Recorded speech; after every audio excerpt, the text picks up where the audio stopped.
Hey everyone, this is Paris with a not so tech won't save us update, but one that you might be interested in nonetheless. If you've been listening to the show for a while, you will know that I am a Canadian, and especially recently, Canada has been under attack from Donald Trump in particular, with tariff threats, with threats to Canada's sovereignty, and trying to turn it into a 51st state. Well, right now, Canada is actually entering into a federal election campaign. Canadians will go to the polls on April 28th, and to try to make sense about everything that is going to happen in that 5-week election campaign, yes, it is so much shorter than the elections in the United States. I'm doing a special series with my friend and fellow journalist, Rachel Gilmore, where every week we will be breaking down what happened on the campaign trail that week, what it means for the campaign and for Canadians, and the significance of this election for Canada's future as it tries to not just reassess its relationship to the United States, but its broader economic, social, and maybe even cultural model in the years ahead. Who are going to be its friends, and what is it going to do if the United States is no longer a reliable partner, as so many Canadians and Canadian governments have assumed for so many decades? So if you are at all interested in that, I'll include some links in the show notes. Weekly episodes will be uploaded to Rachel's YouTube channel or to her podcast feed, which is called Bubble Pop with Rachel Gilmore. And so you can get a taste for it. I have included the first episode here for you to check out. So if you want to know more about the Canadian election, make sure to join us as we become your campaign cops to hold the leaders to account and to give you the critical perspective you need on the Canadian election. So here's the first episode of this special series we are calling Campaign Cops, to see if you want to listen to more. Thanks for your support, and stay tuned for your regular Tech Won't Save Us episode later this week. What are you doing? Listen, I hate the idea of labeling someone a traitor. I'm not that hard of a nationalist to be embracing that kind of language. It makes me a bit uncomfortable. But at the same time, put on your cop glasses. She is a traitor. Yeah, I know. Yeah. Okay.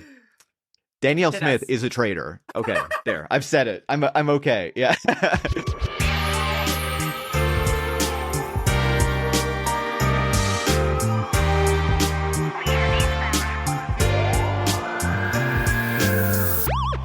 Hello, and welcome to Campaign Cops.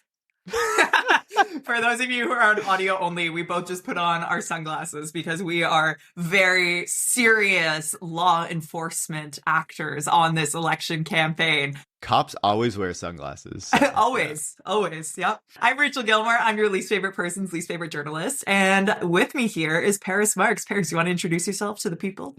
Sure. I write about tech and host a podcast called Tech Won't Save Us. And it happens to be that I'm a Canadian and have thoughts on Canadian politics. Woo! And Canada is officially in an election campaign, and someone has to crack down on the people vying for your vote. So we are reporting for duty. And in this mini podcast series, we'll be doing something unusual for cops. We'll be holding the most powerful people accountable. Because as politicians pander, promise, and play dirty, we're here to talk about it all. Are you ready, Paris? I'm ready. Let's dive in.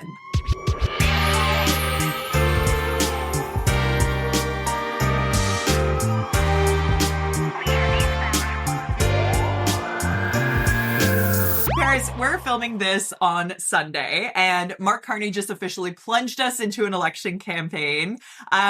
We both watched the speeches today. I guess the first thing that I would note is that we know it's going to be a super short election, right? So we're going to be voting on April 28th, which means this is the shortest that an election campaign is legally allowed to be, right?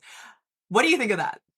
Yeah, maximum 5 weeks. Personally, I love it. I like a short election. We of course all watch the elections down south, and it's how do they have an election campaign for 2 years? And so when they announce 5-week election, I'm perfect. This is great. We don't need more time than that. I remember back in the mid 2010s when Stephen Harper plunged us into that 11-week election campaign. I never want that again. So 5 weeks, perfect. I love it.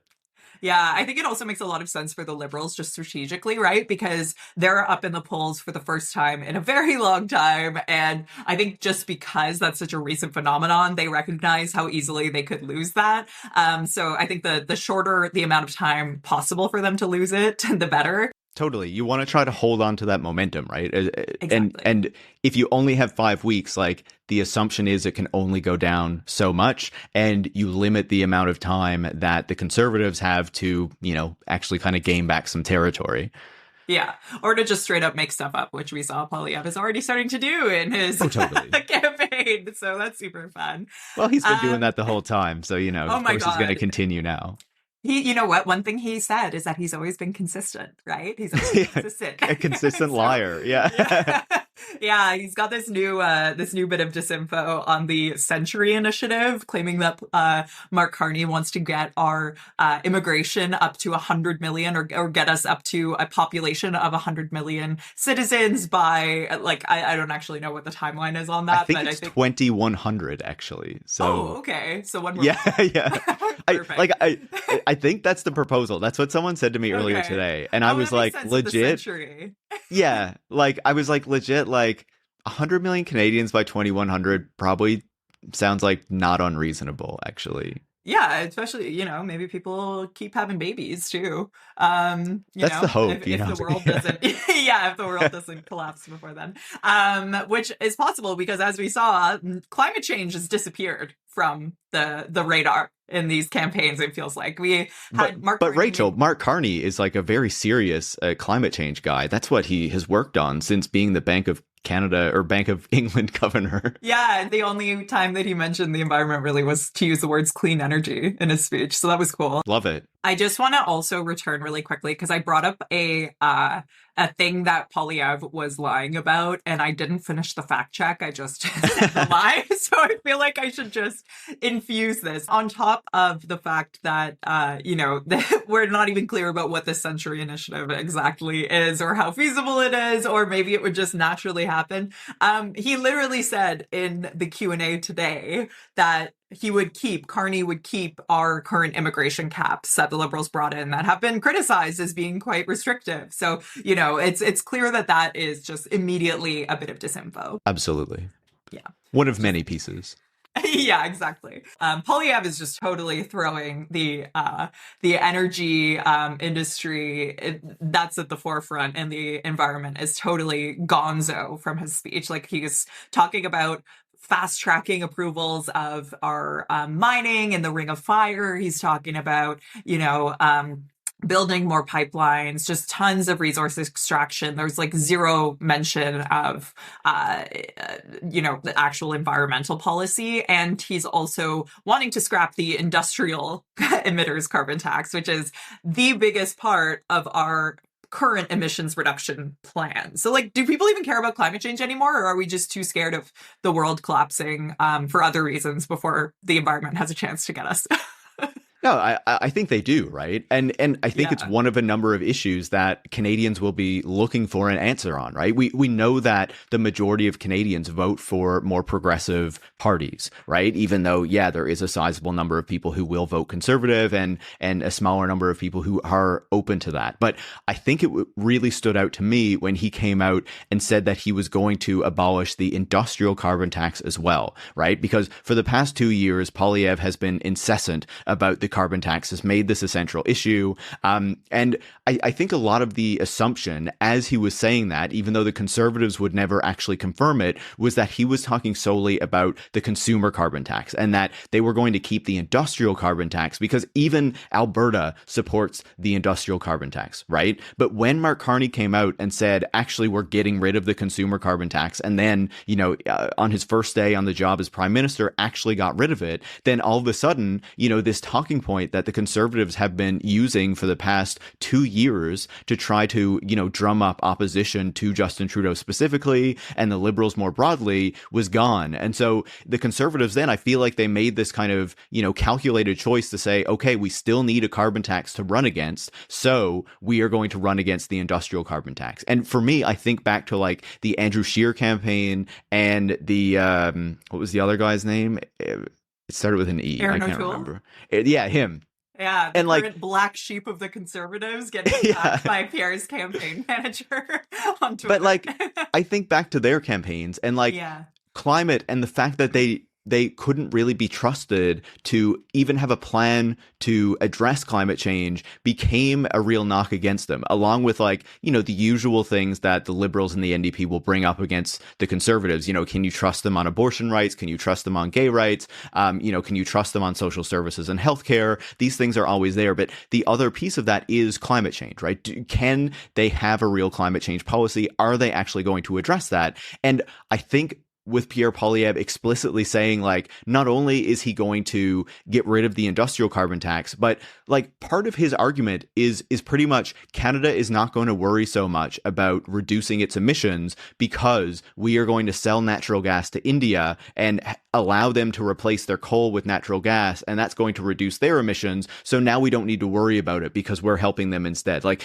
this is the kind of like climate denialist rhetoric we are seeing advanced by Pierre Poilievre. And listen, like, there are obviously conservatives who don't care about climate change, who don't see it as an issue, but I think the vast majority of Canadians do, and even a number of people who he has like pulled over to his side. And so as the Liberals kind of, say some more conservative stuff now that Mark Carney has taken over, I think it's going to ultimately be a knock against Poilievre and the Conservative campaign. Totally. So we give him a ticket for that one. Pulling in our cop theme. Yeah. You're so committed to this cop theme. Yeah. I'm a bit uncomfortable with it, this, even. Baby. I know. That's the goal, is to make you as uncomfortable with it as possible. It's bad. And it's so short-sighted too, because if you claim to care about the economy, you should care about climate change, because the economic impacts of natural disasters and all kinds of things are massive. All kinds of things. And not only that, right? Like, at the moment, in Canada, we are talking about reorienting our economy away from the United States as much as possible. And a big part of that is like renewing our relationship with Europe, taking advantage of CETA, the free trade agreement that we have with Europe. And we know that Europe is bringing in a border carbon tax. So countries that don't have effective carbon pricing are going to be basically hit with a tariff when they trade into Europe. And the UK is doing that a year later. So if we are looking at kind of increasing trade with Europe and the UK as being one piece of how we address the increasing threats that we're feeling from the United States, getting rid of carbon pricing is working against us there, and is going to make sure that our goods and whatever we are exporting is going to be hit with tariffs from the countries that we're hoping we're going to be able to trade more with. Like, it's completely counterproductive and makes absolutely no sense. Totally. So let's talk a little bit more about the different kind of announcements that we've seen so far, how people are gearing up for this campaign and how they're trying to brand themselves for it, right? One thing I noticed was that the noted leftist Pierre Poilievre seems to be trying to go after the worker vote and the union vote. He made an announcement, like one of his last announcements before the campaign launch was "Boots, not suits." That's a new slogan. What do you think of that? In French, it's "des bottes, pas des cravates," which is so catchy. They're really like throwing everything at the wall here, right? To try to find something that's going to stick. And I don't think that's going to be the one. No. I would say, I think if he's trying to win like some union votes, the thing is that the Conservatives, there are some like private sector unions that are much more kind of open to voting Conservative. We saw that in the Ontario election and, have seen it in recent Ontario elections. But in general, like a lot of the unions, a lot of the public sector unions in particular, are going to be supporting the NDP or the Liberals, right? Especially given what we're seeing right now. But yeah, it just seems completely silly. And, his more like extreme populist conservative party is obviously trying to play into this thing that we saw south of the border with Trump and see with other extreme right-wing parties, where they do try to present themselves as like caring about the workers, caring about the working class, and then will completely betray them, which is, of course, what we're seeing south of the border, where, it is workers are being fired, where, these tariff policies are going to really hurt the economy and, different sectors of the economy. And of course, as well, are going to lead to price rises that the average person is going to feel, much more than the rich or anything like that. That is the consequence of what we see with, the Trump policies that are being implemented right now, even though he also sold himself as a champion of the working class. And I think we would see something very similar with Pierre Poilievre. Sure, he talks a good game in terms of, affordability and helping workers, but we know the policies that a conservative government would be likely to take on the whole would be beneficial of the wealthier people in society, not the working classes who he needs to win over, but is ultimately, I think it's fair to say, lying to with, the type of political positioning he's making. Yeah, and I really want to put a pin and come back to the difference between his rhetoric and his actual policy. But one thing that is super interesting is he's clearly trying to get a piece of this collapsing NDP vote, right? The NDP is increasingly almost a non-factor in this election. And I don't think that they're going to be able to turn that around during this election campaign. They've got the same leader. They're not making any really distinctive policies. They're not pivoting, to be more left-wing, for example. The only big policy announcement that they made right before the election campaign was about F-35s and canceling the deal with the U.S. So, just really radical left stuff. Basically coming after, Carney and the Liberals said that they're re-examining this deal anyway. So instead of saying they're re-examining it, they're just saying they'll get rid of it. And it's okay, but the Liberals are kind of signaling they're going to do the same thing. So how is this really setting you apart? Totally. Yeah. And so I don't know. I think that the NDP is really, it's interesting to have really a two-party race, which I think our system, unfortunately, in some ways gears itself towards, even though we have multiple parties. And that's frustrating because I think it's actually really healthy to have this several different perspectives and several different parties. But that's why I want proportional representation. It was mad at Justin Trudeau when he killed it. Yeah, I know.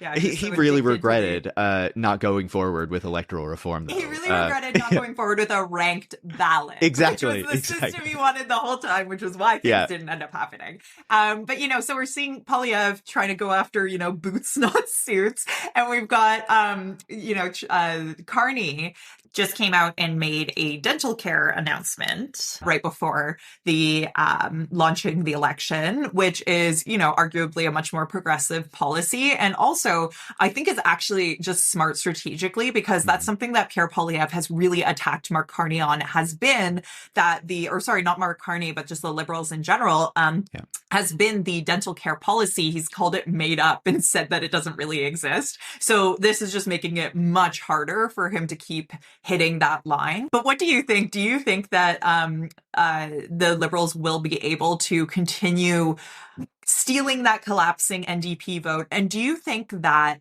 because one thought that I'm having is clearly a lot of this momentum that's surging the Liberals into majority territory is coming from the left vote. It's coming from the NDP. The Conservatives have dropped, but not as significantly as the NDP has collapsed. So do you think that they are going to be successful in courting and retaining these left votes just because of Poilievre being so unlikable and Trump-like? Or what do you think? I mean, he's also axing the capital gains tax. He's also doing these other things that are much more right-wing. And I don't know. I feel like Carney's sort of trying to talk out of both sides of his mouth in terms of political ideology. He is, and he's succeeding so far, right?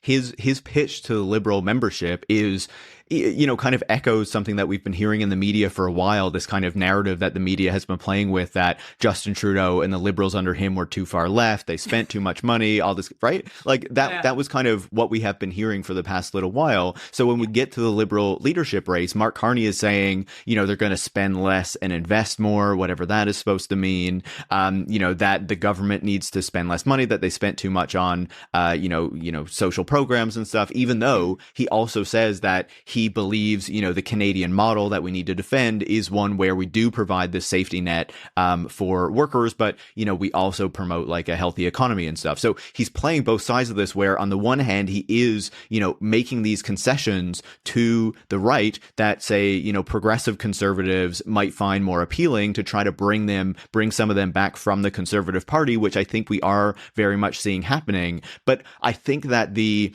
announcements on the extension of the dental care program. So now 18 to 64s, I think it will be able to receive coverage through that program over the next few months is actually really smart strategically, because if you are an NDP voter who is thinking about voting Liberal now, and you're like, I don't know, is he going to be too right wing? This kind of assures you that, listen, they are committed to some of these social programs, some of these wins that the NDP had in this agreement that they had with the Liberal Party for the past few years. And so you know that dental care is sticking around. And then the other piece of this, of course, is I don't think it's like, you can't ignore the fact that we are in this situation where Canada's sovereignty feels like it is at threat, that there are a lot of Canadians who are really worried about that. And I think more than anything, that is what is driving a lot of these NDP voters, and it seems to a certain degree Bloc voters as well, and of course some Conservative voters too, back to the Liberals, because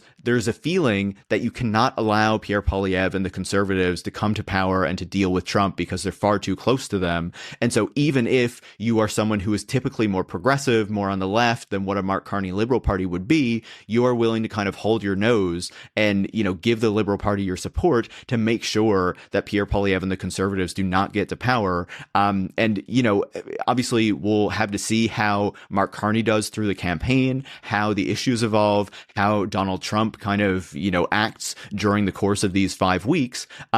But it seems pretty clear, at least from the vantage point that we're looking at right now, that is probably going to hold unless, Carney really screws up over the next few weeks.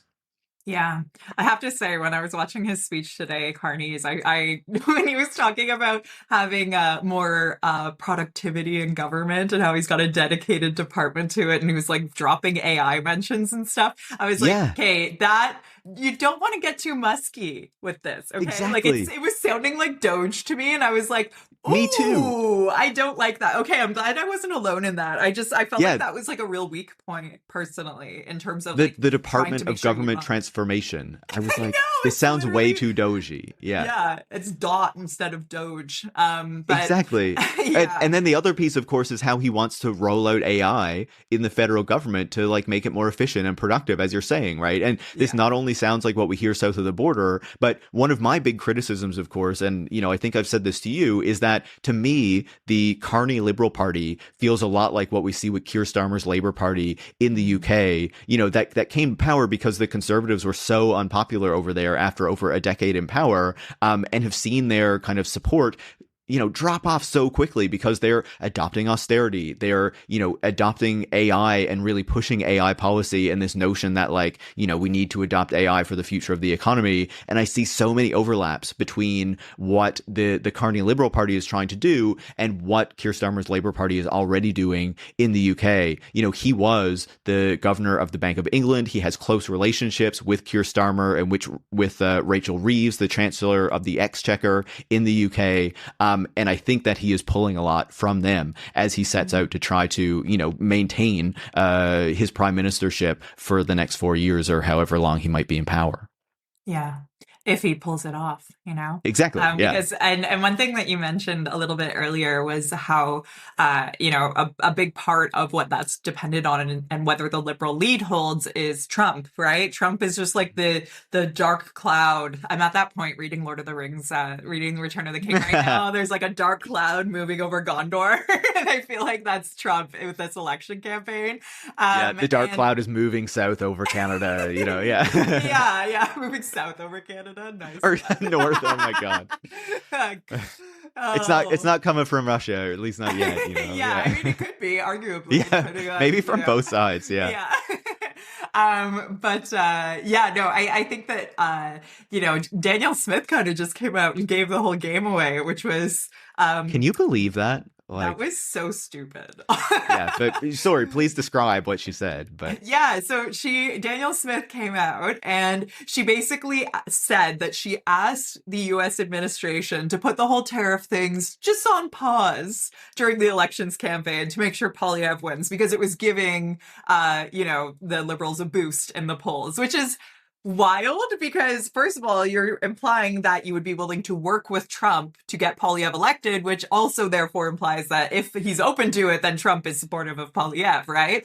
And then also it's just like traitorous. What do you think, Ferris? Absolutely. And she said this in Breitbart, I of all know. places. Oh, But I'm like so how surprised that more people aren't talking about the source there. I Like, why I are you know. talking to such a extreme far right publication? Like, that is Well, beyond. I know. because We of know her why. We know politics. why. Yeah. Yeah.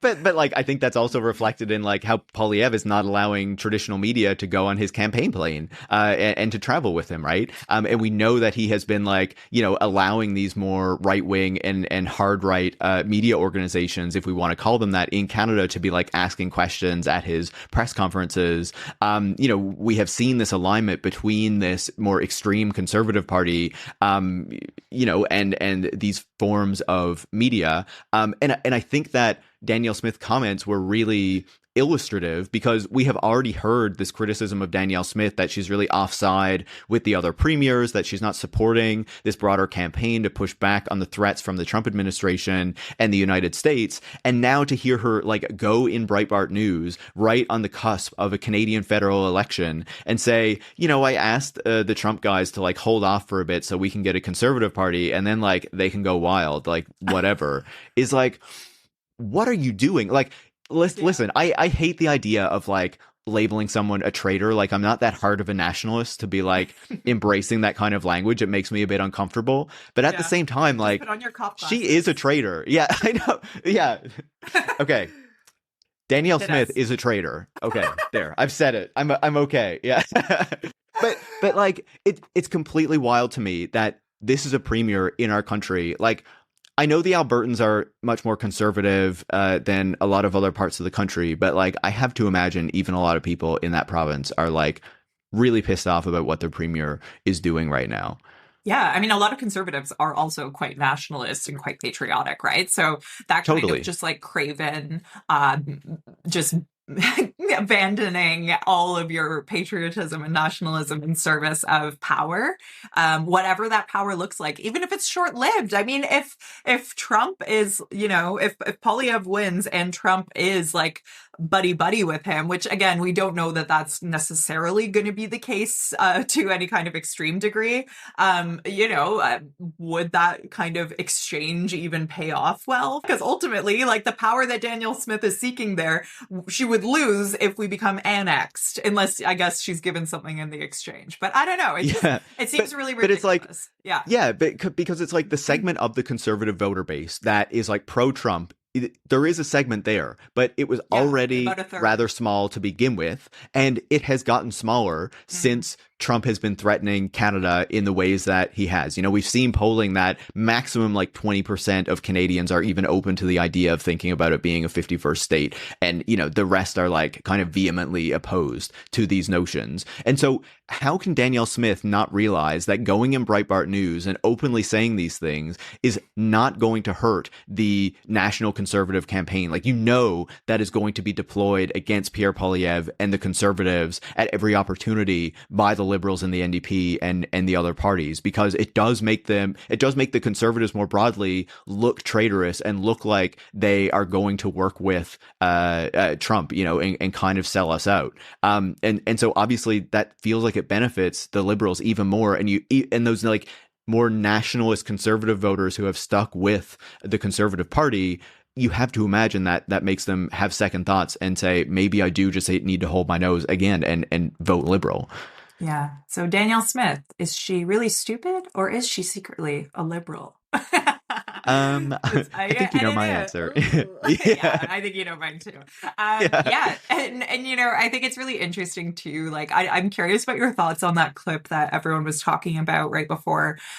Trump just came out when he was asked about the Canadian election, and he said he would rather work with a liberal, but that he doesn't really care who wins. But he was like, me and Polyev don't get along or something, or he said some nasty things about me. I was trying to decide when I was listening to that if there was any strategy behind that, or if it was just egotistical Trump just ragging about someone who's insulted him, but also making sure to say he doesn't like anyone, despite conservatives trying to frame that as an endorsement of Carney. Or if it was a little bit strategic because of the fact that, saying that he would rather work with a liberal, again, does kind of play to that thing that Danielle Smith says she talked to the Trump officials about, or Trump's guys about, trying to sort of come out and slow things down and, back off because he speaking in this way is helping the liberals. So I don't know. And we've seen Elon Musk be incredibly supportive of Pierre Poilievre on socials. He's amplified his videos. He amplified the Jordan Peterson interview with Poilievre. So I don't know, like, what was your take on that commentary from Trump? Did you think that it was just him riffing in his Trump way, or do you think there was any more strategy behind it? Yeah, I'm more on the riff side of things. Yeah, I waffle. In the sense, I'm leaning towards yeah, that, though. I just think, like, he has said that Polyev is not a MAGA guy because he doesn't see him, kind of openly embracing Trump, even though a lot of the policies that Polyev supports and a lot of the rhetoric that he uses is very Trumpian, even though, so much of the mainstream media in Canada won't admit that and seems to want to, like, both sides what's going on there.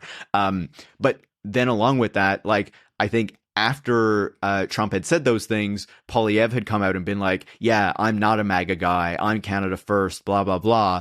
And so like, I think it's just like MAGA by another name. It is. Yeah. But Yeah. so I think what I see is just, him kind of pushing back on those things. And I don't really make very much of his point that he would rather deal with a liberal. Like, I really just think it's Trump, like, spouting something off in the heat of the moment when he's asked something by a journalist who he's talking to. Personally, I really don't put much into that, and I don't really care. I know. And I think that honestly, we Canadians often don't realize how little of a shit Americans give about us. Like, me even thinking that he's putting that much thought into our election is just slightly ridiculous. Okay, Totally. Paris, I think we're just about at time. So I want to ask you, what are you watching for in the campaign? What are the big things that you're going to be looking out for the weeks ahead? Yeah, it's a good question, right? I think I want to see what Carney is going to do, the types of policy positions that he actually puts out there, and, whether he can actually connect with Canadians. We know that he's not, like, the most charismatic guy. We know that he's not the best speaker. His French is not the best. But, are we in this moment where Canadians are willing to overlook that? For Polyev, how extreme is he going to go? And is he going to be able to present this as something that is really, going to attract more Canadians? Or is he just going to turn more and more people off as people pay more attention to what he's doing? And it doesn't seem to align with how, a lot of Canadians feel like they want to respond to what is happening south of the border. And can his attempts to keep trying to push, the carbon tax and affordability really work at a moment where people are concerned about sovereignty and nationalism? The NDP, can they really, like, win anybody over?